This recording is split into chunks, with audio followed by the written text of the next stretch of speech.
محمد. اعوذ باللہ من الشیطان الرجیم. بسم اللہ الرحمن الرحیم. الحمد للہ رب العالمین والصلاة والسلام علی سید الانبیاء والمرسلین حبیب الہ العالمین ابی القاسم محمد. اللہم صل علی محمد وآل محمد وعلى آله الطيبين الطاهرين سيما بقية الله في الأرضين. قال الله تعالى في كتابه الكريم بسم الله الرحمن الرحيم ونريد أن نمن على الذين استضعفوا في الأرض ونجعلهم أئمة ونجعلهم الوارثين. درود بھیجے گا محمد وآل محمد پر. محمد وآل محمد. سب سے پہلے میں اپنے بہت پرانے اور محترم جناب مرتضی حسینی صاحب کو اس میں پھر میں خوش آمدید کہوں گا. ان سے ہماری جان پہچان 24 سال پرانی ہے، اور جب ہم 1984 میں دینی طالب علم بنے تو ان کو 3 سال ہو چکے تھے وہاں پہ تشریف فرما ہوتے ہوئے. کافی عرصے انہوں نے افریقہ میں گزارا اور اس کے بعد اب کچھ عرصے سے پاکستان میں تشریف فرما ہے. اور دیکھ کے انتہائی خوشی ہوئی. ان کی صحت و سلامتی کے لیے درود بھیجے گا محمد وآل محمد.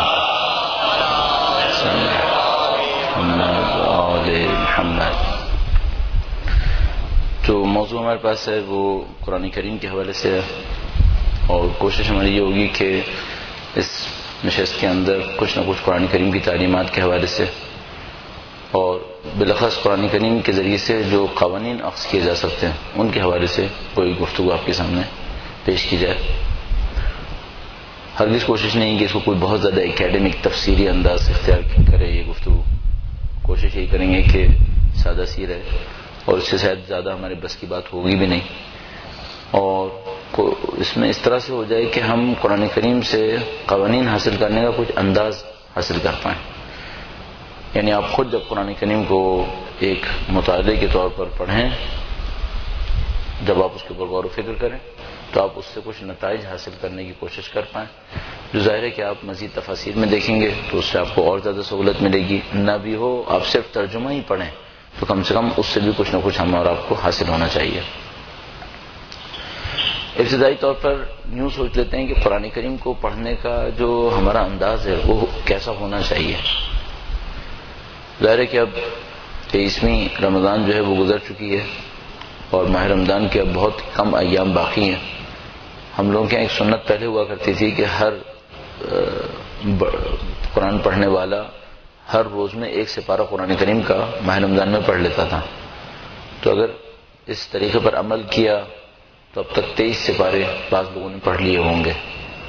اچھا، حقیقت یہ ہے کہ میں اپنے طور پر عرض کر رہا ہوں کہ اگر میں قرآن کریم کو غور و فکر کے ساتھ پڑھتا ہوں تو میرے لیے ایک دن میں دوسرے کاموں کے ساتھ 1 سپارہ پڑھنا بہت مشکل ہوتا ہے، میں نہیں پڑھ پاتا. تو میری معمولاً کوشش یہ ہوتی ہے کہ میں 1 سپارہ تو نہیں پڑھ پاؤں گا، آدھا پڑھ لوں یا 3/4 پڑھ لوں. کم سے کم اتنا ضرور ہو جائے کہ میں غور و فکر کے ساتھ پڑھتا رہوں.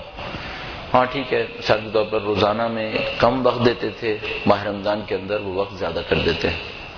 لہذا ہم اس بات کو بہت زیادہ انکریج نہیں کریں گے، اپنے طور پر نہیں کرتے کہ ہر روز 1 سپارہ پڑھنا ضروری ہے.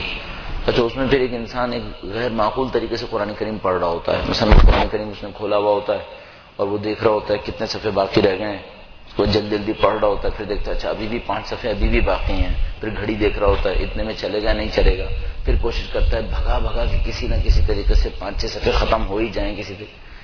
میرے خیال میں یہ قرآن کریم پڑھنے کا بہت غلط طریقہ ہے، بہت ناانصافی ہے. یعنی 2 عالم تھے، ایک عالم نے قرآن کریم کی تفسیر لکھی اور دوسرے نے بہرحال ویسی تفسیر نہیں لکھی. وہ ان سے ملے اور کچھ اس قسم کی بات ہوئی کہ تمہیں قرآن کریم کیسے سمجھ میں آیا، اور ہمیں قرآن کریم ویسے کیوں نہیں سمجھ میں آیا جیسے تمہیں سمجھ میں آیا. یا انہوں نے اپنے استاد سے کہا کہ اس کو کیسے سمجھ میں آیا، مجھے کیوں نہیں سمجھ میں آیا. تو انہوں نے کہا کہ تم جب قرآن پڑھتے تھے نا تو تم پاؤں پھیلا کے بھی بیٹھ جاتے تھے.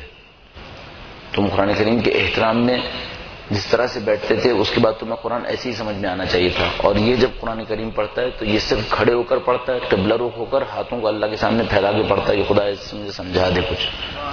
یہ اتنے احترام کے ساتھ پڑھتا ہے. جب یہ اتنے احترام کے ساتھ پڑھے گا تو اس کتاب نے اس کو سمجھانا ہی تھا. تو ہمارا اپنا یہ خیال ہے کہ یہ جو قرآن کریم پڑھنے کا انداز ہے یہ چند باتیں ہمیں بتا رہا ہے جو ہمارے خیال میں عقائد کے خلاف ہے. اصول کیا طے کرنے چاہیے؟ اصول یہ طے کرنے چاہیے کہ خود قرآن کریم ایک ناطق کتاب ہے، خود قرآن کریم بولنے والی کتاب ہے. اچھا اب ممکن ہے کوئی ذہن میں لائے کہ نہیں ہم کہتے ہیں ائمہ بولتے ہیں اور قرآن کریم صامت ہے، کتاب صامت اور کتاب ناطق. میں اس سے ٹکرانے کی بات نہیں کر رہا ہوں، وہ تو بالکل ہے ہی. یعنی مثلا قرآن کریم میرے پاس ہے، قرآن کریم میں نے کھولا اور اس قرآن کریم کے اوپر جب ابتدائی طور پہ نظر دوڑاتا ہوں تو یہاں سوائے الفاظ کے لکھے ہوئے کہ کچھ سنائی نہیں دے رہا مجھے. اس اعتبار سے یہ کتاب صامت ہے اور اہل بیت اطہار علیہ السلام ناطق ہیں، یعنی وہ نطق فرما رہے ہیں. ٹھیک ہے، لیکن سوال یہ ہے کہ یہ کتاب جو بظاہر صامت ہے، آیا اس نے کبھی بھی نہیں بولنا ہے؟ اس نے بولنا ہے یا نہیں بولنا ہے؟ کبھی بھی نہیں بولنا ہے؟ یہ نہیں ہے پھر. ہاں بظاہر تو صامت ہے، بظاہر تو آپ نے کھولا دیکھیے اس میں سے کوئی آواز نہیں آ رہی، لیکن آیا اس نے کبھی بھی نہیں بولنا ہے؟ ایسا بھی نہیں ہو سکتا. کیوں نہیں ہو سکتا؟ خود امیر المومنین نے فرمایا نہج البلاغہ کے اندر، صلی اللہ علیہ وسلم، اپنے ایک وسیع قول میں کہ جو قرآن کریم کی عظمت کے بارے میں امیر المومنین نے ارشاد فرمایا، اس کے اندر ایک جگہ پہنچتے ہیں اور ایک جملہ ارشاد فرماتے ہیں استنطقو. استنطقو، استنطقو کا مطلب کیا ہوتا ہے؟ سادہ عربی میں استنطقو کا مطلب ہے اسے بلواؤ.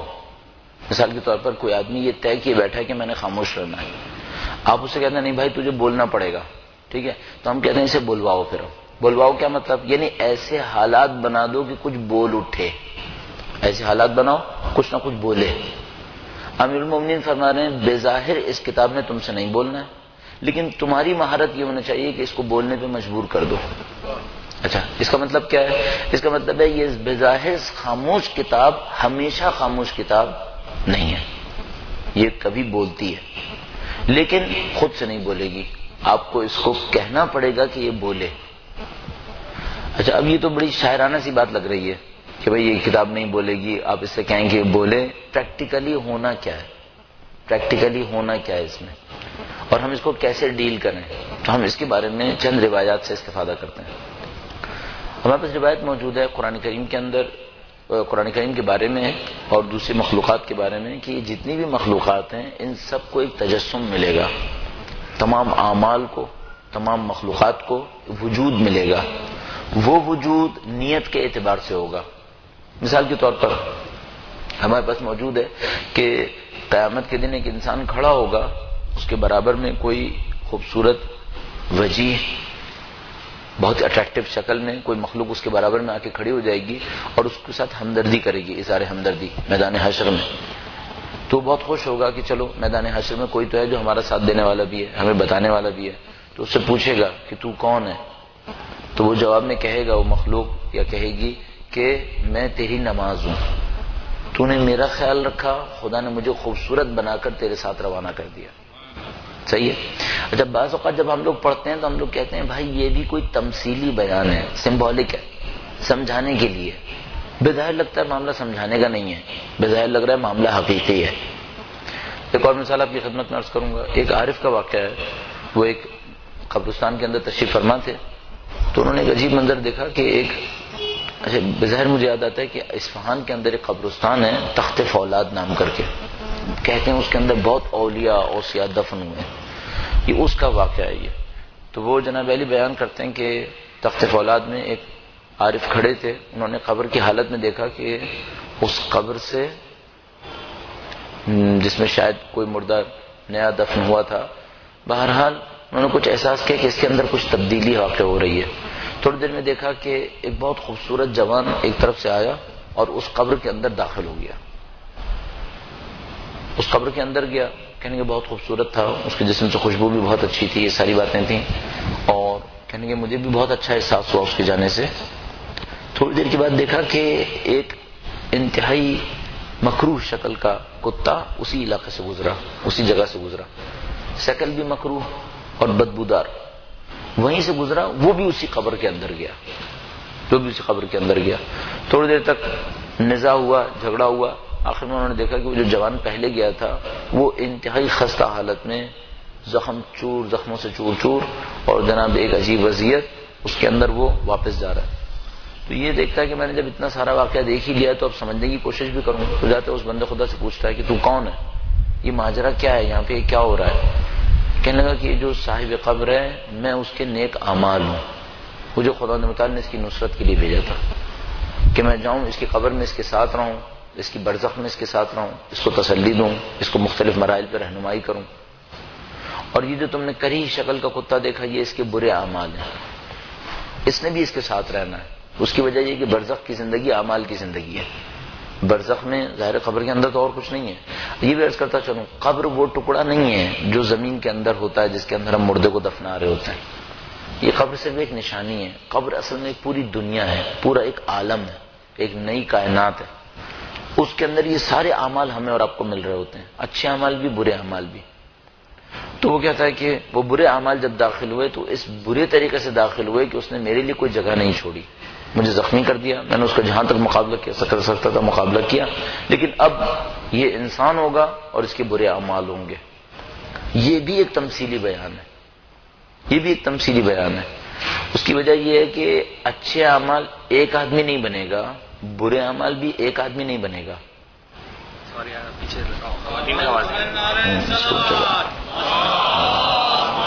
صحیح سب صحیح۔ تو کہا گیا کہ اچھے اعمال اور برے اعمال میں اچھے اعمال بھی ایک عمل نہیں ہے۔ مثال کے طور پر یہ جو ایک انسان داخل ہوا یہ ایک اچھا عمل ہو، یہ تمثیلی ہے۔ اچھے اعمال بھی متعدد ہیں، مثلا آپ نے ایک نماز پڑھی ہے یہ خود ایک عمل ہے، اس کی ایک شکل ہے۔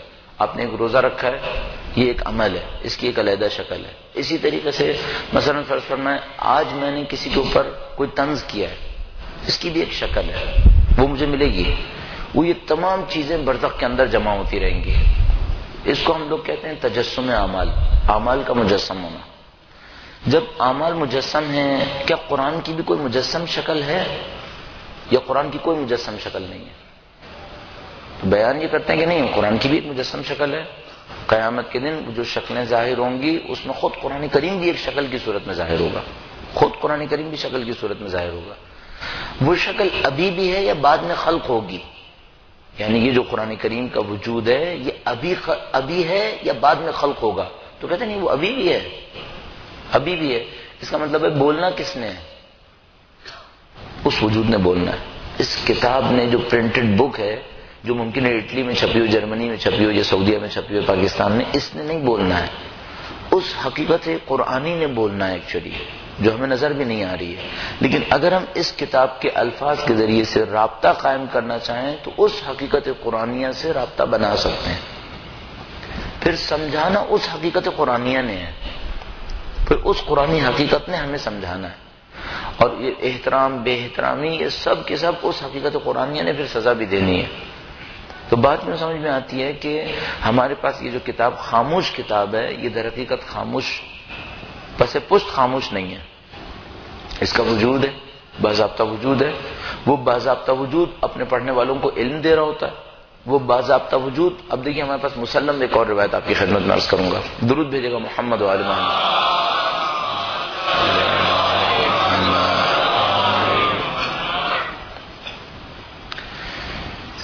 ہمارے پاس روایت موجود ہے کہ چند چیزیں خدا متعال کے حضور قیامت کے دن شکایت کریں گی۔ اپنی روایت بہت دفعہ سنی ہوگی، مثلا مسجد شکایت کرے گی۔ جب مسجد بولتی ہے، ظاہر ہے کہ مسجد وہی سیمنٹ ہے جو مثال کے طور پر عسکری سیمنٹ فیکٹری میں بنا ہوگا، اس سیمنٹ نے تو نہیں بولنا ہے۔ یا مثال کے طور پر مسجد کے اندر لکڑیاں لگی ہوں گی، ان لکڑیوں نے تو نہیں بولنا ہوگا۔ اس کا مطلب مسجد بھی کوئی اور وجود ہے، ورنہ یہ کیا مطلب ہے مسجد شکایت کرے گی؟ یا تو ہم کہیں یہ سب کی سب جو کچھ روایت کے اندر آئے سب شاعری ہے، حقیقت کچھ نہیں ہے، تو کیسے کہہ سکتے ہیں ساری شاعری ہے؟ دیکھیں مسجد شکایت کرے گی، لکھا ہے مصحف شکایت کرے گا۔ مصحف کیا ہے؟ ایک جلد قرآن کو کہتے ہیں مصحف۔ مصحف پوری قرآن کریم کو نہیں کہتے، قرآن کریم کی حقیقت نورانیہ اور پتہ نہیں سماوی حقیقت اس کو مصحف نہیں کہتے، مصحف اس ایک جلد قرآن کو کہتے ہیں۔ مصحف شکایت کرے گا۔ کون سا مصحف شکایت کرے گا؟ جو گھروں میں رکھا ہوگا جس کو پڑھا نہیں جائے گا وہ شکایت کرے گا۔ اس کا مطلب ہے اگر میرے گھر کے اندر 5 جلد قرآن کریم کے رکھے ہیں اور میں 1 جلد پڑھتا ہوں اور 3 نہیں پڑھتا یا 2 پڑھتا ہوں، وہ 3 شکایت کریں گے کہ اس نے ہمیں کیوں رکھا تھا؟ ہم کیا سجانے والے تھے؟ ہمیں سجاوٹ کا ذریعہ سمجھا تھا اس نے؟ اس خاطر جب میں دیکھتا ہوں نا کہ ہم لوگوں کے ہمارے معاشرے کے اندر قرآن کریم کا وہ مقام ہے کہ ایک کتاب قرآن کریم چھاپنے والے نے چھاپا جہیز ایڈیشن، تو مجھے اندازہ ہوگا کہ ہم لوگ تباہی میں بہت بڑی جگہ پہ پہنچے ہوئے ہیں. اس کا مطلب ہے یعنی یہ قرآن کریم کو بھی مختلف ایڈیشن میں چھاپ رہا ہے مارکیٹنگ کے حوالے سے. تو ایک اس نے چھاپا ہے جہیز ایڈیشن، یعنی اس کو پڑھنے کے لیے نہیں رکھا ہے، اس کو صرف جہیز میں دینے کے لیے رکھا ہے، پڑھنا وڑھنا نہیں ہے اسے. یہ ہماری پستی کی شاید انتہاؤں میں سے ایک انتہا ہو سکتی ہے کہ ہم نے قرآن کریم کو اتنا نعوذ باللہ بے اثر سمجھ لیا اور رسم و رواج کو باضابطہ قرار دے دیا کہ اب اس کا جہیز ایڈیشن نکال کے بیٹھ گیا کہ ہم نے یہ پڑھنے کے لیے نہیں رکھا ہے، یہ صرف جہیز میں دینے کے لیے رکھا ہے، اس کو سجائیں گے اور رکھ لیں گے. قرآن کریم کو ایسا نہیں ہونا چاہیے. مجموعی طور پہ ہماری ذمہ داری کیا بنتی ہے؟ مجموعی طور پہ ہماری ذمہ داری یہ بنتی ہے قرآن کریم سے ہدایت حاصل کریں. ہدی للمتقین ہے، ہدی للناس ہے. اچھا میں جو عربی نہیں جانتا مثلا میں کیسے ہدایت حاصل کروں؟ ممکن ہے کسی کے ذہن میں یہ ہے کہ بھائی جو عربی جاننے والا ہوگا وہ ہدایت حاصل کرے گا، جو عربی نہیں جانتا وہ کیسے ہدایت حاصل کرے گا؟ تو پہلے تو یہ طے کر لیں کہ جو عربی جانتا ہے وہ ہدایت حاصل کر لے گا کیا؟ حتیٰ آج کا عرب بھی اس عربی کو نہیں جانتا. آج کا عرب یہ عربی نہیں جانتا. صحیح، آپ آج کے عرب کے پاس لے جائیے کہ اسے پڑھیے بتاؤ کیا لکھا ہے، نہیں جانتا، اس کی عربی کچھ اور ہے. دوسرا مسئلہ، حتیٰ جس زمانے میں قرآن کریم نازل ہوا اور یہی عربی بولنے والے عرب تھے تو کیا وہ اس سے ہدایت پا گئے تھے؟ مثلا ابو جہل، ابو لہب، ابو سفیان، یہ لوگ تو اسی زمانے کے عرب تھے. ان کی عربی یہی والی عربی تھی، پرفیکٹلی یہی تھی، کوئی چیز ان کے لیے اس میں سے نہ سمجھنے والی نہیں تھی، پھر بھی ہدایت نہیں پائے تھے. اس کا مطلب ہے قرآن کریم سے ہدایت لینے کے لیے ترجمے کی زیادہ دخالت نہیں ہے، زبان کی زیادہ دخالت نہیں ہے، ترجمہ وسیلہ بن سکتا ہے. اب آئیے پریکٹیکلی کرنا کیا ہے. مثلا آپ قرآن کریم ہاتھ میں لیتے ہیں، آپ کھولتے ہیں پڑھنے کے لیے. پہلے تو میں نے آپ کی خدمت میں عرض کیا یہ طریقہ کار ہمارے خیال میں بہت اچھا نہیں ہے کہ آپ نے یہ طے کیا ہوا ہے کہ میں نے 40 صفحے پڑھنے ہیں اور اب وہ جلدی کر رہے ہیں، تیز کر رہے ہیں، یہ کر رہے ہیں. میرے خیال میں یہ طریقہ کار اچھا نہیں ہے. آپ نے اگر کوئی کوانٹٹی طے کرنی ہے، کوانٹٹی تھوڑی کم طے کر لیں، لیکن زیادہ تر اصرار کریں کہ مجھے سمجھنا ہے، زیادہ تر اصرار کریں کہ مجھے سمجھنا ہے. ابھی بھی اگر کوئی کہے نہیں مجھے کوانٹٹی ہی طے کرنی ہے تو پھر میں اس سے کہوں گا کوانٹٹی کم طے کرے. مثال کے طور پر آپ طے کر لیں آپ نے ایک دن میں آدھا سپارہ پڑھنا ہے. حتیٰ اگر آپ یہ طے کریں مثلا میں نے 1 رکوع پڑھنا ہے، وہ بھی برا نہیں ہے، لیکن یہ طے کر لیں کہ جتنا بھی پڑھنا ہے سوچ سمجھ کے پڑھنا ہے. اچھا یہ بھی عرض کرتا چلوں، اگر کوئی یہ سوچے نا کہ میں 1 صفحہ سوچ کے پڑھوں گا، 3 صفحہ بغیر سوچے سمجھے پڑھوں گا، میرے خیال میں قرآن کریم کو کم سے کم اچھا نہیں لگتا ہوگا. میرا اپنا یہ خیال ہے. یہ بالکل ایسے ہی ہے جیسے میں آپ کے ساتھ ملوں 15 منٹ کے لیے اور یہ سوچوں 5 منٹ احترام کروں گا، 10 منٹ بے احترامی کروں گا، مجھے تو اچھا نہیں لگے گا. یعنی میں پھر آپ سے یہ کہوں گا کہ آپ 5 منٹ ہی ملیں اور احترام کر کے چلے جائیے. 5 منٹ ملو بھائی، بے احترامی کیوں کر رہے ہو؟ ٹھیک ہے، تو آپ کم ملیں لیکن قرآن کریم سے اس طرح ملیں جس طرح سے ملنا چاہیے. واقعاً پڑھیں، واقعاً مطالعہ کریں. اچھا اب مطالعہ کریں تو کیسے کریں؟ اس قرآن کریم کے اندر کیا چیز بیان ہوئی ہے؟ مجھے یاد ہے ایک دفعہ ایسا ہوا کہ میں نے اپنے گھر میں کسی سے پوچھا کہ اگر میں ترجمہ پڑھ لوں، چونکہ میں عربی پڑھ رہا تھا وہ بہت سلو پڑھایا جا رہا تھا، چونکہ جو بھی پڑھانے والا آتا تھا وہ 1-2 لائنیں 4 لائنیں 5 لائنیں پڑھاتا تھا. تو میں سوچتا تھا اس طرح پڑھتے رہے تو سالوں لگ جائیں گے، یہ ختم نہیں ہوگا. اب دھن تو یہ تھی کہ بھائی جلدی جلدی ختم کرو کسی طریقے سے. تو میں نے یہ پوچھا کہ اگر میں اردو پڑھ لوں تو قرآن کریم پڑھا ہوا کہلاؤں گا؟ تو کسی نے مجھ سے کہا کہ ہاں اردو بھی پڑھ لو تو قرآن کریم پڑھا ہوا کہلاؤ گے. تو میں نے اردو پڑھنا شروع کیا. تھوڑی دیر اردو پڑھنے کے بعد مجھے ایک بات سمجھ میں آئی کہ اس میں کوئی خاص چیز ابھی تک نظر نہیں آئی ہے. میں قرآن کریم پڑھتا رہا، اردو میں پڑھنا لگا. اردو میں پڑھتے پڑھتے مجھے احساس ہوا کہ یار یہ جو اتنا مشہور ہے قرآن کریم نعوذ باللہ ابھی تک کوئی خاص بات سمجھ میں نہیں آ رہی، سادہ سادہ سی باتیں ہیں. مثلا ظاہر میں نے پہلا سپارہ شروع کیا تھا، پہلے سپارے میں لکھا تھا کہ اللہ نے ان کے دلوں کے اوپر مہریں لگا دی ہیں، ان کے کانوں کے اوپر، ان کی زبان. اس میں کون سی خاص بات ہے؟ چلو مہریں لگ گئی ہیں. میرا اپنے یہ خیال ہے، میں معمولاً اس کے لیے ایک ٹیسٹ کرتا ہوں، وہ میں آپ کی خدمت میں عرض کرتا ہوں. درود بھیجے گا محمد و آل محمد.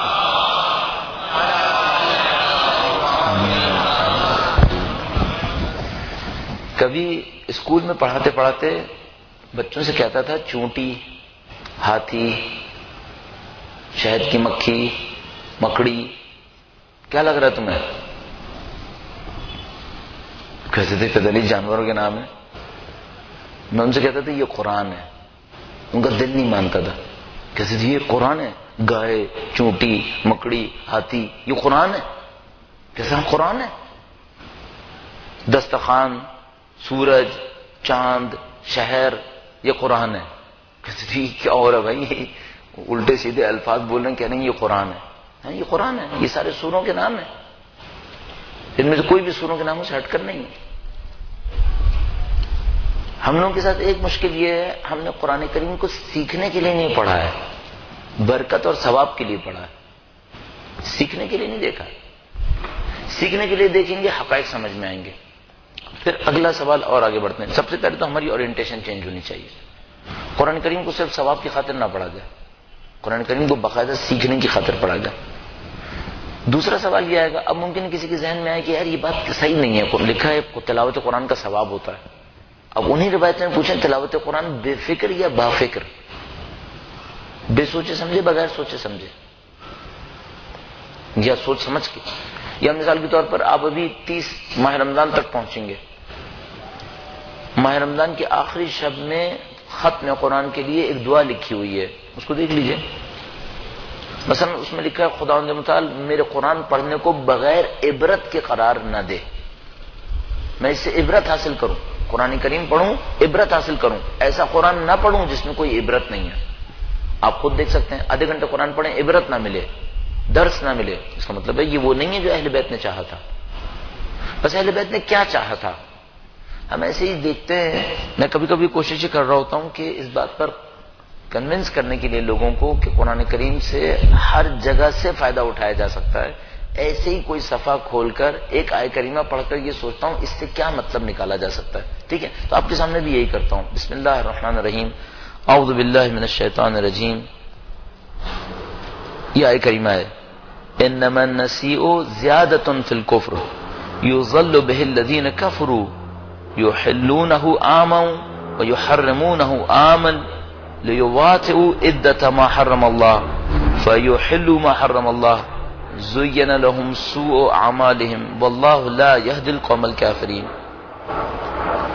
فرمایا کافر اس طرح سے کرتے تھے، کہتے تھے ایک سال حج اس مہینے میں بنائیں گے، اگلے سال حج ایک اور مہینے میں بنائیں گے، پھر ایک اور مہینے میں بنائیں گے.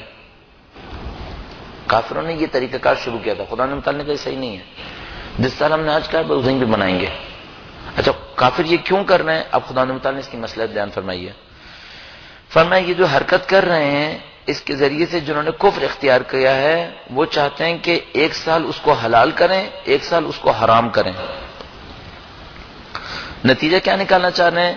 یہ کرنا چاہ رہے ہیں فَيُحِلُّوا مَا حَرَّمَ اللَّهُ، یہ چاہتے ہیں جو خدا نے حلال کیا ہے اس کو یہ لوگ حرام کر دیں، جو خدا نے حرام کر دیا ہے اس کو یہ لوگ حلال کر لیں. ٹھیک ہے، اب خدا نے متعال نے قانون بتا دیا. قانون کیا کہہ رہا ہے؟ قانون یہ کہہ رہا ہے کافروں کی ہمیشہ کی خواہش ہے کہ جو خدا نے حلال کیا ہے وہ یہ حرام کر لیں، اور جو خدا نے حرام کر دیا ہے اس کو یہ لوگ حلال کر لیں. اب آپ کو آج کے دور کے کفر میں یہ خاصیت نظر آ رہی ہے یا نہیں نظر آ رہی ہے؟ اتنی سی ایک آپ آیت لے لیں کہ کافر کیا کرتا ہے، یحل ما حرم اللہ، جو اللہ نے حرام کیا ہے اس کو حلال کرتا ہے. آپ کو آج کے دور میں یہی چیز نظر آ جائے گی. خدا نے متعال نے کہا شراب حرام ہے، یہ کیا کر رہا ہے؟ یہ شراب کو حلال کر رہا ہے. خدا نے متعال نے فرمایا احل اللہ البیع وحرم الربا، خرید و فروخت جائز ہے، سود لینا حرام ہے. اس نے کیا کیا ہے؟ اس نے سود لینا جائز کر دیا ہے. خدا تعالیٰ نے فرمایا اس نجس جانور کا گوشت حرام ہے، اس نے کیا کیا؟ اس کو حلال کر دیا۔ اچھا، اس کے بعد کافر ایک اور حربہ بھی کرتا ہے، جانتا ہے اگر میں مسلمان سے کہوں نا کہ میں نے خدا کے حرام کو حلال کر دیا تو مسلمان نہیں مانے گا، لیکن وہ کچھ ایسی کوشش کرتا ہے مسلمان بھی اس کا مرتکب ہو جائے، کسی نہ کسی طرح سے مسلمان مرتکب ہو جائے، تو وہ کیا کرے گا؟ اسی خنزیر کے گوشت کو کسی اور پروڈکٹ کے اندر مسلمان کو کھلا دے گا۔ کیوں؟ اس کو معلوم ہے مسلمان انجانے میں بھی اس کو کھائے گا، اثر ضرور پڑے گا، کہیں نہ کہیں سے کچھ ایسی کوشش کرے گا، مثال کے طور پر اسی ام الخبائث شراب کو کسی طریقے سے مسلمان کے گلے سے اتار دے، وہی سود کسی نہ کسی طریقے سے مسلمان کے گلے سے اتار دے۔ کیوں؟ اس کو پتا ہے اگر مسلمان انجانے میں بھی یہ کام مسلسل کرتا رہے گا کہیں نہ کہیں مصیبت میں پھنس جائے گا، کہیں نہ کہیں مصیبت میں پھنس جائے گا۔ اب آپ کتنی ہی کوششیں دیکھیں گے کفر کی اسی کام کے اوپر جو قرآن کریم میں ابھی یہاں بیان کی ہے کہ جو خدا حرام کرے گا اس کو یہ کفر حلال قرار دے گا۔ اچھا، ہم نے ابھی کیا کیا تھا؟ ہم نے قرآن کریم سے ایک صفحہ یوں ہی کھولا بغیر کسی آمد اور قصد کے، 3 آیات کریمہ پڑھی، 3 لائنیں پڑھی بلکہ 2 آیات کریمہ، ان 2 آیات میں ایک جملہ ہمیں قانون مل گیا۔ قانون کیا ہے؟ کفر یہ کرتا ہے یحل ما حرم اللہ، یہ حلال کر دیتے ہیں اس چیز کو جو خدا حرام کر دیتا ہے، ایک چیز مل گئی۔ اچھا، اب یہ کیوں کرتا ہے؟ زین لہم سوء اعمالہم، خدا تعالیٰ فرما رہے ہیں یہ گمراہی میں اتنے بڑھ گئے ہیں کہ ان کو ان کے برے عمل بھی خوبصورت نظر آنے لگے ہیں۔ اچھا، اور اب یہ ایک طریقہ کار ہے، آپ نے کیا کیا؟ ایک آیت کریمہ کو پڑھا، اس کے اوپر تھوڑا سا غور کیا، تھوڑا سا آپ غور کریں گے کہیں نہ کہیں آپ کو قانون ملنا شروع ہو جائے گا، قانون، حقیقت ملنا شروع ہو جائے گی آپ کو، آپ اس حقیقت کے اوپر غور کرنا شروع کریں گے۔ دوسرا مرحلہ یہ آتا ہے ایک آیت قرآنی کسی اور آیت کے ساتھ مل کر مکمل قانون بنا دیتی ہے۔ ایک آیت قرآنی کے اندر ایک جملہ آیا ہے، اسی جملے کو کسی اور آیت کے ساتھ ملا لیں، مکمل ایک طریقہ کار بن جائے گا آپ کے سامنے۔ اب اس کو میں نے سمجھانے کے لیے، عرض کرنے کے لیے ایک جگہ کا انتخاب کیا ہے اور وہ پہلے سے نشان لگایا ہوا ہے، وہ آپ کی خدمت میں عرض کروں گا۔ درود بھیجے گا محمد و آل محمد پر۔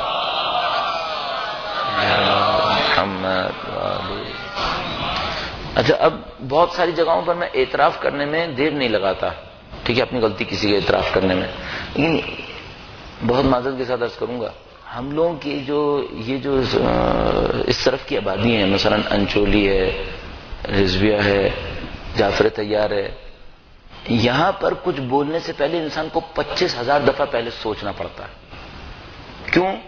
یہاں سیکھنے والے کم، منیخ نکالنے والے زیادہ آتے ہیں، عجیب مشکل ہے یہاں کی۔ یعنی بعض اوقات میں یہ سوچ رہا ہوتا ہوں کہ کاش کو ایسا فلٹر لگ جائے کہ جہاں منیخ نکالنے والے آئیں خدا گاڑی کو وہیں بیچ میں ہی روک لیا کرے، بھیجے ہی نہیں ہمیں۔ خدا کا کیا ہے؟ خدا کا تو قبضہ قدرت میں سب کچھ ہے، گاڑی پنچر کر دیا کرے، وقت نکلوا دیا کرے بلا وجہ میں ایسی جگہ جا کر۔ اچھا، وہاں پہ جا کے کیا کرنا ہوتا ہے؟ صرف لوگوں کے سامنے یہ ثابت کرنا ہوتا ہے مجھے بھی کچھ آتا ہے۔ کیا فائدہ ہوا؟ نیچے والا بیٹھا ہے اس شان میں کہ مجھے تجھ سے زیادہ آتا ہے، اور اوپر والے کو بیٹھ کے یہ ثابت کرنا ہوتا ہے مجھے تجھ سے بھی زیادہ آتا ہے، نہ تجھے کچھ ملنا ہے نہ مجھے کچھ ملنا ہے۔ ہم دونوں کو صرف اس وقت ملنا ہے جب ہم دونوں خدا کی خاطر سیکھیں گے اور بولیں گے۔ اچھا، یہ فضا بنتی نہیں ہے، مصیبت ہم لوگ کے یہاں یہ ہو گئی ہے۔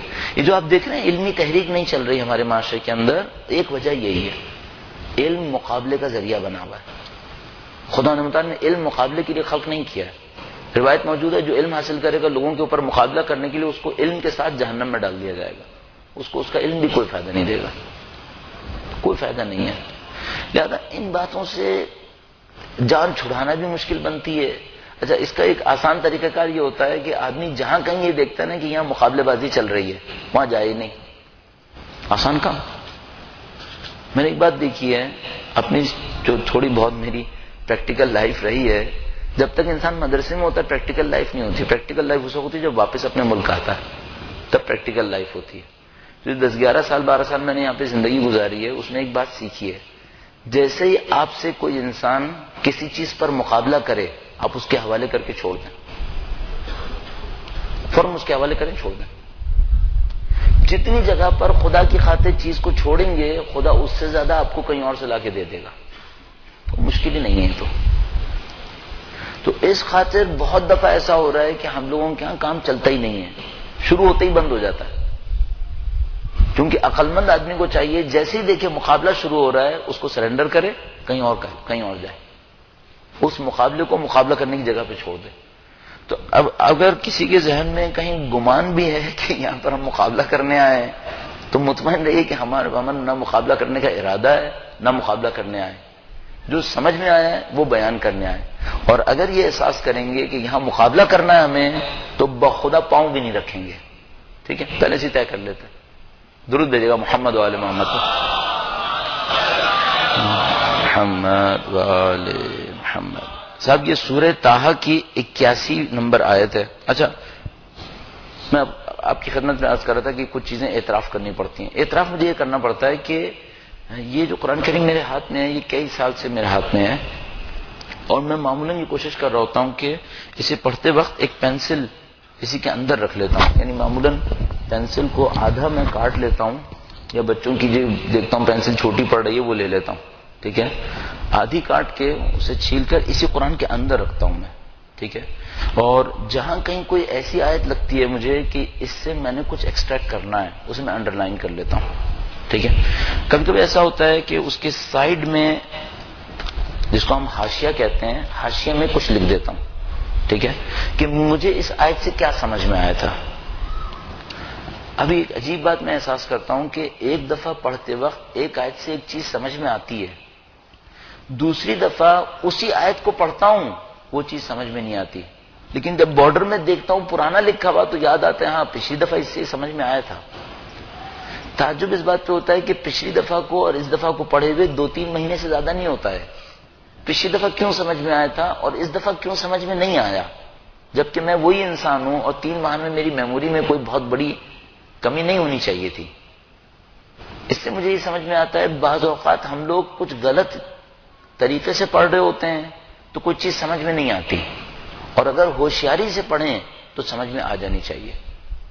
اس خاطر اسی قرآن کریم کو بار بار لیتا ہوں تاکہ پچھلی دفعہ اگر نہیں بھی سمجھ میں آیا تو بارڈر پہ بھی نظر ڈال دوں. اچھا، بارڈر میں جس چیز کو سمجھ میں آتا ہوں اس کا آیت نمبر لکھ دیتا ہوں. مثلا اس سورہ کی 81 نمبر آیت سے کوئی چیز سمجھ میں آئی تو بارڈر میں لکھ دوں گا 81 اور یہ مطلب.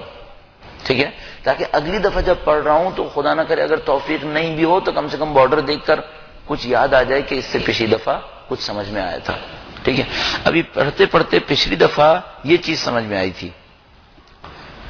سورہ طٰہٰ میں آیت نمبر 81 خدا نے متعال نے بنی اسرائیل سے یہ فرمایا، کلوا من طیبات ما رزقناکم، جو کچھ ہم نے تمہیں پاکیزہ چیزیں دی ہیں اس میں سے کھاؤ. اچھا، قرآن کریم اگر کہتا ہے کھاؤ اس کا مطلب صرف کھانا نہیں ہے، یعنی استفادہ کرو. ٹھیک ہے، کھانا تو ہر چیز کھانے کی تھوڑی ہے. مثلا ابھی یہ بھی تو طیبات ہے، پاکیزہ ہے، تو اس کو تو میں کھاؤں گا نہیں، اس کو میں پیوں گا. ٹھیک ہے، تو اس کا مطلب یہ کہ یہ اس آیت کا حصہ نہیں ہے. نہیں، یہ بھی حصہ ہے. اگر خدا نے متعال نے مثال کے طور پر مجھے کوئی نعمت دی ہے، کوئی پھل دیا ہے، وہ بھی اس کا حصہ ہے. گھر دیا ہے وہ بھی حصہ ہے. تو کلو تو نہیں ہوا، وہ کھانا تو نہیں ہوا. مطلب اور ہے، یعنی کلو من طیبات ما رزقناکم، جو کچھ ہم نے تمہیں پاکیزہ دیا ہے اس سے تم استفادہ کرو. جو کچھ اللہ نے دیا وہ تمہارے لیے. اہل بیت فرماتے تھے دنیا کی نعمتوں سے استفادہ کرنے کا سب سے اہم حق مومنین کے لیے. خدا نے دنیا کافروں کے لیے نہیں بنائی، مومنین کے لیے بنائی ہے. پاکیزہ چیزیں دنیا کی مومنین کے لیے بنی ہے. مومنین کا حق ہے کہ اس سے استفادہ کریں. البتہ اس کا مطلب یہ نہیں کہ ہم اور آپ اسراف کرنے لگیں، باقی لوگ مر رہے ہیں بھوکے اور ہم اور آپ کہیں گے بس یہ خدا نے ہمارے لیے خلق کیا نا کہ استفادہ کریں، ہم استفادہ کر رہے ہیں. نہیں، وہ جو باقی مر رہے ہیں ان کا جواب دینا پڑے گا ہمیں. اس کے اوپر پھر کبھی بات کریں گے. کلوا من طیبات ما رزقناکم، جو کچھ ہم نے پاکیزہ تمہیں دیا ہے اس سے کھاؤ. ولا تطغوا فیہ، اور اس کے اندر بغاوت نہیں کرو. تطغوا طغیان نہ کرو، بغاوت نہ کرو. طغیان کسے کہتے ہیں؟ حد سے نکل جانا طغیان ہے. ٹھیک ہے، حد سے نکل جانا، جس کو ہم لوگ اردو میں کبھی کبھی غصے کے معاملے میں کہتے ہیں آپے سے باہر ہو گیا. ٹھیک ہے، غصے کے معاملے میں بھی اور خوشی کے معاملے میں بھی. کوئی انسان خوشی میں آپے سے باہر ہو جاتا ہے، کوئی انسان غصے میں آپے سے باہر ہو جاتا ہے. ٹھیک ہے، خدا نے متعال فرماتا ہے جو ہم نے تمہیں پاکیزہ دیا ہے اس سے استفادہ کرو. ولا تطغوا فیہ، اس کے اندر بغاوت نہیں کرو.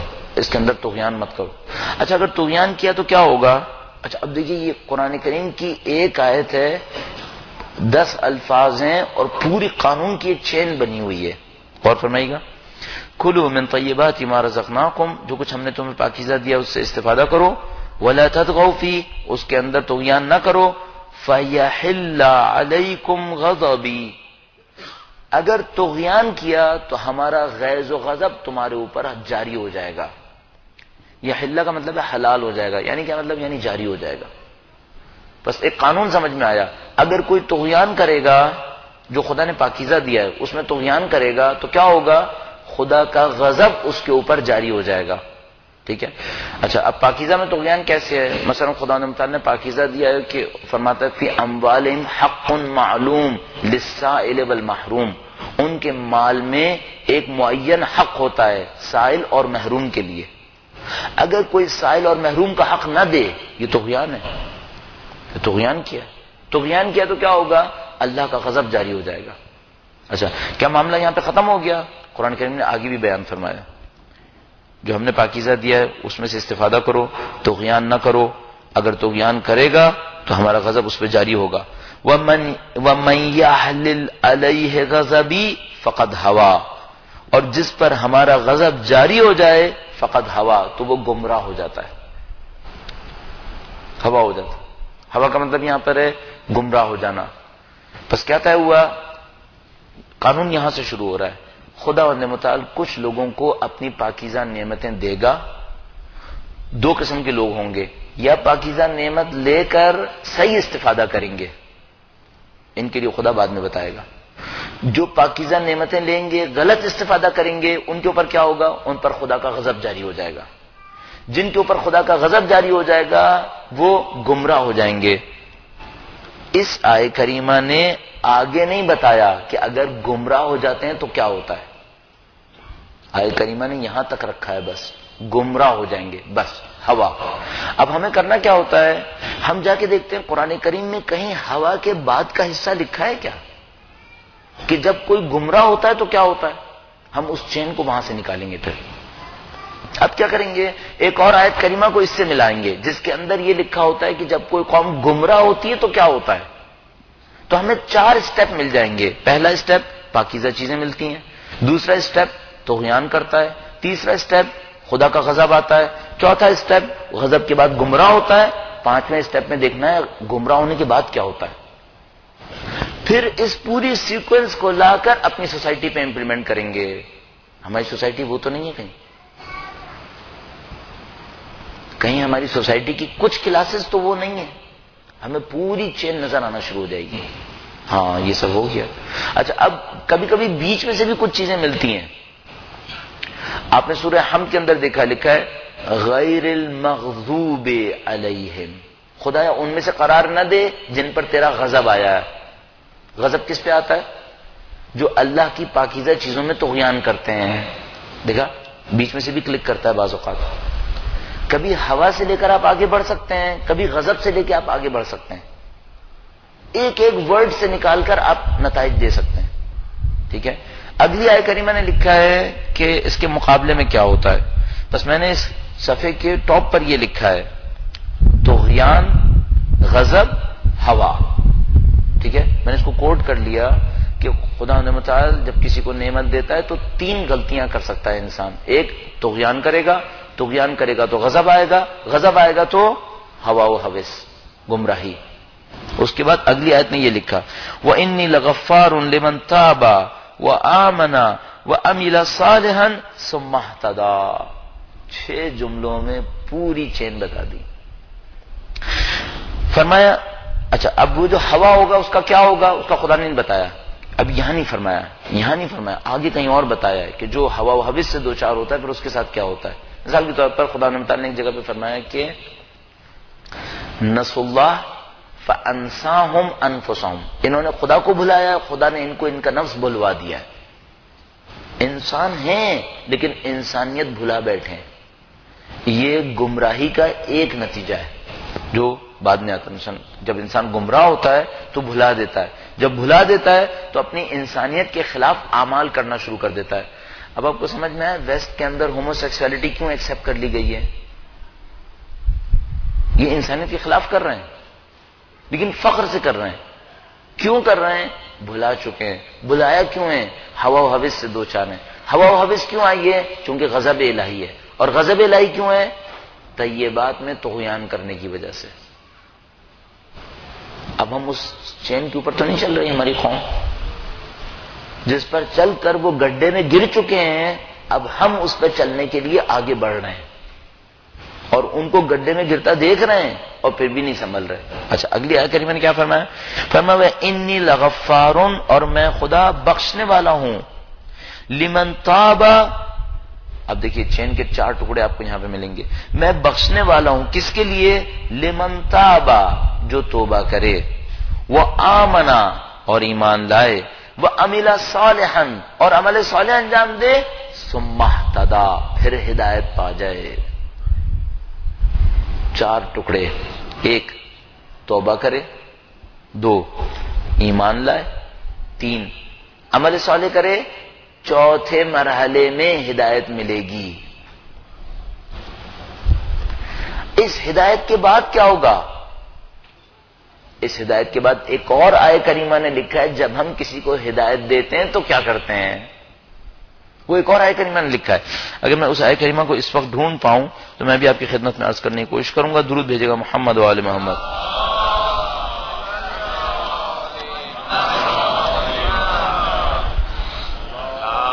اللہ صلی علی دیکھیے اس آیہ کریمہ میں لگے ہاتھوں یہ بھی عرض کرتا چلوں، آج صبح ہی مجھے یہ بات سمجھ میں آئی۔ میں سورہ انبیاء پڑھ رہا تھا، میں نے سورہ انبیاء میں ایک عجیب بات دیکھی۔ اس سورہ مبارک انبیاء کے اندر ٹوٹل آیات ہیں 112۔ 112 آیت میں ایک آیت کا اختتام یہ میم پر ہے، ایک آیت کا اختتام کاف میم پر ہے، 3 آیت کا اختتام ابراہیم پر ہے، باقی ساری جمع کی صیغے پر اختتام ہو رہی ہیں۔ عربی کے حساب سے جمع کی صیغے میں واو نون آئے گا، یہ نون آئے گا، ٹھیک ہے۔ اس کا مطلب ہے یہ ساری آیہ کریمہ 112 آیتیں اجتماعی قوانین کو بیان کر رہی ہیں، سوشل رولز کو بیان کر رہی ہیں۔ ساری آیتوں کا اختتام جمع کی صیغے پر ہے۔ اس کا مطلب ہے اس پوری 112 آیات کے اندر آپ کے سوشل لاز بیان ہو رہے ہیں۔ اگر کسی کو سوشل لاز لینے ہدایت اور گمراہی کے بارے میں، سورہ انبیاء بہترین سورہ ہے، ٹھیک ہے۔ بہرحال اس سورہ انبیاء میں لکھا ہے کہ وَجَعَلْنَاهُمْ أَئِمَّةً يَهْدُونَ بِأَمْرِنَا وَأَوْحَيْنَا إِلَيْهِمْ فِعْلَ الْخَيْرَاتِ۔ ان دو آیت کو اگر ساتھ ملا لیں، فرمایا کہ ہم نے ان کو ائمہ قرار دیا ہے، رہنما قرار دیا ہے، یہدون بامرنا، یہ ہمارے امر سے ہدایت کرتے ہیں، یہ ہمارے امر سے ہدایت کرتے ہیں۔ تو ہم نے ان کے اور وہی کی ہم نے ان کے اوپر اچھائیوں کے انجام دینے کی، اقامہ صلاۃ کی، ایتاء زکوٰۃ کی، وَكَانُوا لَنَا عَابِدِينَ، یہ سب ہمارے بندے تھے۔ اس کا مطلب اگر کسی کو ہدایت ہو جائے تو وہ کیا کرے گا؟ محض بندگی یہ خدا اختیار کر لے گا، صرف بندگی کے اوپر چلے گا۔ پھر اگر کسی کو ہدایت کے بعد ایک اور اگلا مرحلہ ہے ثم اجتباہ، کے بعد خدا تعالی اس کو انتخاب کر لیتا ہے کسی خاص کام کے لیے۔ بہرحال میں عرض کرنے کا خدمت اس اجتباء والے معاملے میں جانا نہیں ہے، نبوت والے معاملے میں جانا نہیں ہے، میں صرف آپ کی خدمت میں عرض کرنا چاہ رہا تھا سورہ طٰہٰ کی 2 آیات کریمہ کو پڑھ کر ایک آیت میں گمراہی کا قانون بیان ہوا ہے، گمراہی کیسے آتی ہے، دوسری آیت میں ہدایت کا قانون بیان ہوا ہے کہ ہدایت کیسے آتی ہے۔ اچھا اگر کسی نے ان 2 آیتوں کو تیزی سے پڑھنا ہو، میرے ساتھ خود ایسا ہی ہوا ہے، ایک دفعہ پڑھا غور سے مثلا 3-4 مہینے پہلے تو ان سے یہ ساری چیزیں سمجھ میں آئی تھیں، دوسری دفعہ تیزی سے پڑھتا چلا گیا اور صفحے کو ختم کرنے کے بعد میری عادت ہے کہ بارڈر میں لکھی ہوئی پرانی چیزوں کو دوبارہ دیکھتا ہوں، تو میرے دیکھ یاد ہے کہ اچھا اتنی اہم آیت میں گزار گیا تھا جس میں پچھلی دفعہ اتنے اہم 2 قانون نکالے تھے اور اس دفعہ کوئی بات سمجھ میں نہیں آئی، صرف کس وجہ سے؟ توجہ سے نہ پڑھنے کی وجہ سے۔ توجہ سے نہیں پڑھیں گے کوئی چیز سمجھ میں نہیں آئے گی، توجہ سے پڑھیں گے بہت ساری چیزیں سمجھ میں آ سکتی ہیں۔ اچھا جب آپ یہ کام کر لیں گے، اب دیکھیے کتنے مراحل ہو گئے، پہلی بات تو ہے کہ ہم نے قرآن کریم کو سمجھانے والی کتاب سمجھنا ہے، چپ کتاب نہیں سمجھنا ہے، سمجھانے والی کتاب سمجھنا ہے۔ دوسرا، اس کتاب کو سمجھنے کے لیے پڑھنا ہے، اس کو صرف ایسے ہی محض ثواب کی خاطر نہیں پڑھنا ہے۔ تیسرا معاملہ، ایک ایک جملے پہ غور کرنا ہے۔ جب ہم غور کریں گے تو کچھ تو ہمیں الفاظ ملیں گے، کچھ قوانین ملیں گے۔ جب قوانین مل جائیں، 5ویں مرحلے میں کیا کرنا ہے۔ مجھے پتا چل گیا کسی کے اوپر طیبات آتی ہیں، وہ بغاوت کرتا ہے، خدا کا غضب آتا ہے، غضب کے بعد وہ آدمی گمراہ ہو جاتا ہے۔ مجھے اپنے آپ سے پوچھنا ہوگا میں کس سٹیج میں ہوں۔ مجھے کوئی طیبات نہیں ملی ہیں، ملی ہیں یا نہیں ملی ہیں، تو میں یقیناً ہر انسان دیکھے گا کہ اس کو زندگی میں کچھ نہ کچھ خدا کی نعمتیں ملی ہیں۔ اب اپنے آپ سے پوچھے گا طغیان کر رہا ہوں یا حد میں رہ رہا ہوں، میں نے کیا کیا، طغیان کیا یا نہیں کیا۔ مثال کے طور پر فرض فرمائیے خدا متعال نے مجھے نعمت دی ہے، آج کا دن گزر گیا، یہ نعمت تھی یا نہیں تھی؟ آج کا دن، ایک دن زندگی کی اتنی بڑی نعمت ہے، آپ کو پتا چل جائے نا کہ کل کا دن نہیں آنا ہے۔ اور کوئی کہے کہ اگر آج ہی چلے جاؤ شارع فیصل پہ ایک برانچ ہے، اس میں 5 لاکھ روپے جمع کرا دو تو کل 24 گھنٹے اور زندہ رہ سکتے ہو، تو پھر کل کے دن کے لیے 5 لاکھ روپے جمع کرا دیں گے آپ۔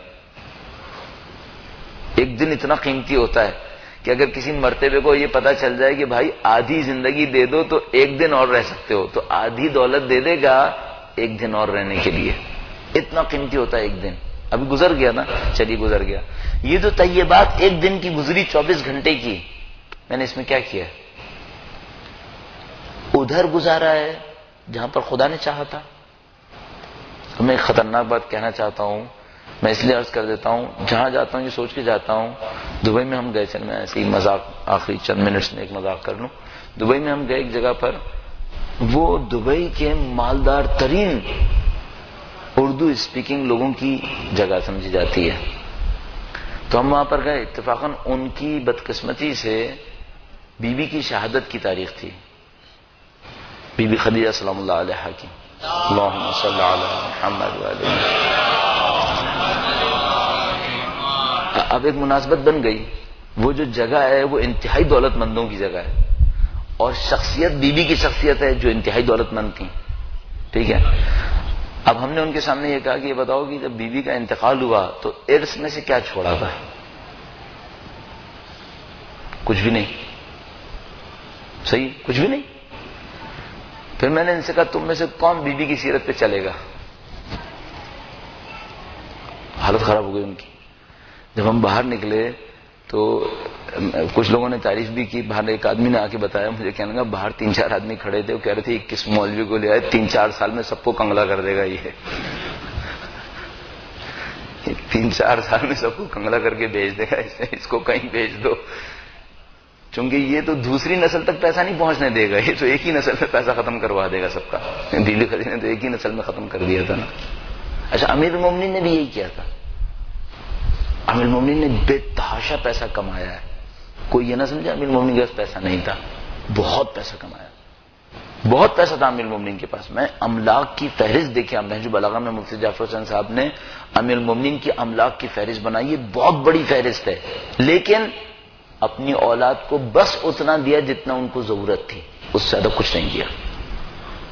اور جب امیر المومنین کی شہادت ہوئی ہے تو بقول امام کے 700 درہم بچے تھے جس سے ایک غلام خریدا گیا ہے، بس، اور کچھ نہیں۔ اتنی زمینیں تھیں۔ ابھی میں اتفاقاً ابھی اپنے دوست سے عرض کر رہا تھا کہ ایک بک کے اندر میں نے پڑھا، کئی صفحے پر تو امیر المومنین کے املاک کی فہرست آ رہی تھی، یہ بھی تھا، یہ بھی تھا، اور کیا تھا، بنجر لیتے تھے، آباد کرتے تھے، اور آباد کرنے کے بعد جو 30,000 کی مثلا، اچھا زمینیں امیر المومنین بہت کم خریدیں، خریدی بہت کم ہے۔ مثلا کیا ہوا ہے، کسی وجہ سے بیت المال نے ان کو دی ہیں، مثلا کسی جنگ میں کچھ فتح ہوا ہے، فتح ہونے کے بعد ایک زمین ان کو مل گئی۔ امیر المومنین نے اپنی زندگی میں شاید ایک زمین خریدی ہے بس، اور وہ بھی شاید اس وجہ سے خریدی کہ سامنے والا مر گیا تھا، اس کو سنبھال نہیں پا رہا تھا۔ ایک آدمی کو جنگ کے نتیجے میں کوئی زمین ملی تھی، وہ اس نے خرید لی، وہ سنبھال نہیں پایا، بیچ دی۔ ایک آدمی نے 30,000 درہم میں خرید لی، 30,000 درہم میں خریدی۔ ایک دن واپس آ رہا تھا اپنی زمین سے، امیر المومنین نے پوچھا کہاں سے آ رہے ہو؟ کہنے لگا میں اس زمین سے آ رہا ہوں۔ امیر المومنین نے فرمایا کیسی ہے؟ کہنے لگا میرے لیے عذاب ہے۔ میں نہیں سنبھال سکا. امیر المومنین نے فرمایا کیوں؟ کہنے لگا تیز ہوا چلتی ہے اور پتہ نہیں دوسری کیا شکایت کی. کہنے لگا ہوا بہت تیز چلتی ہے اور پتہ نہیں کیا شکایت کی کہ اس وجہ سے میری جان عذاب میں ہے, میں بیزار آ گیا ہوں اس زمین سے. امیر المومنین نے فرمایا جتنے میں تم نے خریدی تھی اتنے میں بیچتے ہو, میں خریدار ہوں. کہنے لگا میں نے بیچا, آپ کی ہوئی. اس نے جان چھڑائی اپنی. پھر امیر المومنین نے وہ زمین لی, اس کو آباد کیا. اور وہ جو مشہور روایت ہے کہ امیر المومنین سے کسی نے پوچھا آپ کندھے پہ کیا لے کے جا رہے ہیں؟ امیر المومنین نے فرمایا 1,00,000 کھجور کے درخت. تو فرمایا کیا ہے اس کے اندر؟ فرمایا کہ گٹھلیاں ہیں, بوؤں گا درخت نکلیں گے.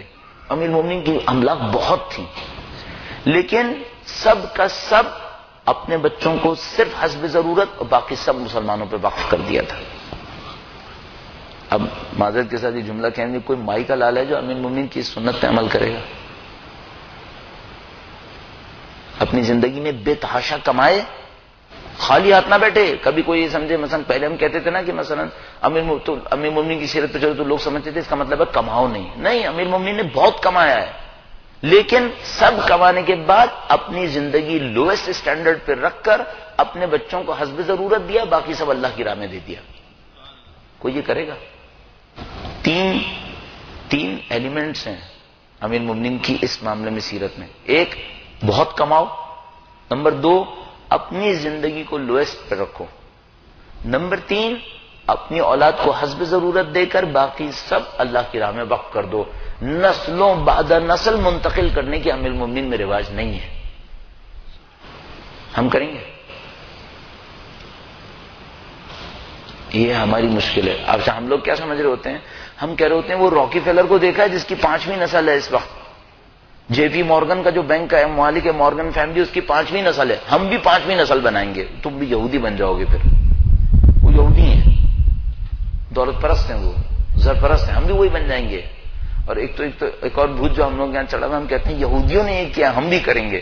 وہ یہودی گمراہ ہیں, تم کیوں کرو گے؟ تم وہ کرو جو امیر المومنین نے کیا. تم کس نے کہا یہودیوں کے قریب عمل کرو؟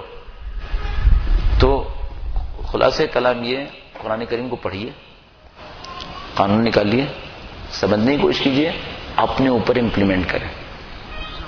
طیبات مجھے ملی, آج 24 گھنٹے طیبات ملے, اس کا میں نے کیا کیا؟ آیا میں وہ ہوں جو حد میں رہا, طغیان نہیں کیا, یا نعوذ باللہ وہ ہوں جس نے طغیان کیا؟ اگر طغیان کیا تو کیا ہوگا؟ اللہ کا غضب آئے گا. اگر اللہ کا غضب آیا تو میں گمراہ ہو جاؤں گا. بس جس دن میں گمراہ ہونے لگوں, جس دن مجھے احساس ہو آج مجھے عبادت میں مزہ نہیں آ رہا, تو میں سمجھ جاؤں میں نے پیچھے طیبات میں کوئی طغیان کر دیا ہے, ورنہ میں یہاں گمراہ کیوں ہو رہا ہوں؟ آج کیوں عبادت میں مزہ نہیں آ رہا؟ اس طرح ہم قرآن کریم کو اپنی زندگی میں لا سکتے ہیں. ایک اور جملہ سمجھ میں آتا ہے, وقت میرا پورا ہو گیا ہے, وہ جملہ اور عرض کرتا چلوں, بات کو اختتام پہ لے کے جاتا ہوں. ایک روایت پڑھ رہا تھا, روایت میں دستور یہ لکھا تھا کہ قرآن جب بھی مومن کی صفت بیان کرے تم اپنے آپ کو چیک کرو یہ صفت میرے اندر ہے یا نہیں ہے. مثلا قرآن کریم نے ایک جگہ پہ لکھا مستغفرین بالاسحار, یہ سحر کے وقت کھڑے ہو کر اللہ کے حضور استغفار کرتے ہیں. میں کرتا ہوں تو مفتی کا مومن میں کیسے ہو جاؤں گا پھر؟ قرآن کریم نے لکھا ہے مومن وہ ہے جو سحر کے وقت کھڑے ہو کر اللہ کے حضور استغفار کرتا ہے. سحر کا وقت تو ہمیں معلوم ہے نا, کون سحری مس کرنا چاہتا ہے؟ آج کل تو سب کو سحر کا وقت پتا ہوتا ہے. ماہ رمضان میں سحر کا وقت پتا ہے, ہم سحر کے وقت کھڑے ہو کے استغفار کرتے ہیں؟ نہیں کرتے. اس روایت میں لکھا تھا اگر تم چاہو کوئی صفت تمہارے اندر نظر آئے تو 1 سال تک عمل کرو. یعنی اگر میں چاہتا ہوں کہ میں مستغفرین بالاسحار قیامت کے دن کہلاؤں تو مجھے کیا کرنا چاہیے؟ کم از کم 1 سال تک سحر کے وقت استغفار کروں, تب وہ صفت میرے اندر سمجھ میں آئے گی. اب آپ جب بھی قرآن کریم پڑھیں دیکھیے گا, جیسے کسی مومن کی صفت پہ پہنچے دیکھیے گا میرے اندر یہ ہے یا نہیں ہے. نہیں ہے تو کیوں نہیں ہے؟ اور اگر جیسے کسی برے کی صفت پہ پہنچے, عذاب کی صفت پہ پہنچے, فوراً اپنے آپ سے پوچھیے یہ میرے اندر تو نہیں ہے. مجھے اس معاملے میں ایک دوست کے میز پر لگے ہوئے کیلنڈر سے سیکھنے کا موقع ملا, بہت اچھا. ایک دوست کے کام کی جگہ پہ گیا تو اس کی کیلنڈر کے اوپر ایک روایت لکھی تھی، اس پہ لکھا تھا، پتہ نہیں کون سا آدمی ہے وہ، جو مجھے یاد نہیں آ رہا کیا تھا، اس میں لکھا تھا وہ ہے جو جلدی ناراض ہوتا ہے، بہت دیر میں مانتا ہے، اور اس کے اگینسٹ جو اچھا والا ہے وہ ہے جو دیر سے ناراض ہوتا ہے، جلدی مان جاتا ہے۔ انصاف کی بات بتاؤں، میں نے دیکھا میں پہلے والے میں زیادہ فٹ ہو رہا ہوں کہ میں جلدی ناراض ہوتا ہوں اور دیر سے مانتا ہوں۔ اس سے میں نے سیکھنے کی کوشش کی کہ اب مجھے چاہیے کہ میں دیر سے ناراض ہوں، اور اگر کوئی معافی مانگے تو فوراً اسے معاف کر کے اپنی جان چھڑاؤں، تاکہ اس برے والے کے اندر داخل نہ ہو جاؤں۔ آپ بھی قرآن پڑھیے، قرآن کریم کو اس انداز سے دیکھیے، انشاءاللہ خود بخود قرآن کریم میری اور آپ کی زندگی کو بدلنا شروع کر دے گا۔ درود بھیجیں محمد و آل محمد پر۔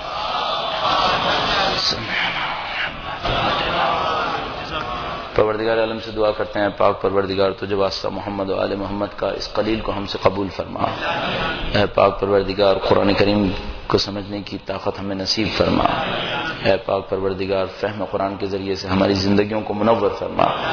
اے پاک پروردگار قرآن کریم اور اہل بیت اطہار علیہ السلام کی نورانیت سے ہماری زندگیوں کو منور فرما، ان کی ہمراہی حاصل نصیب فرما۔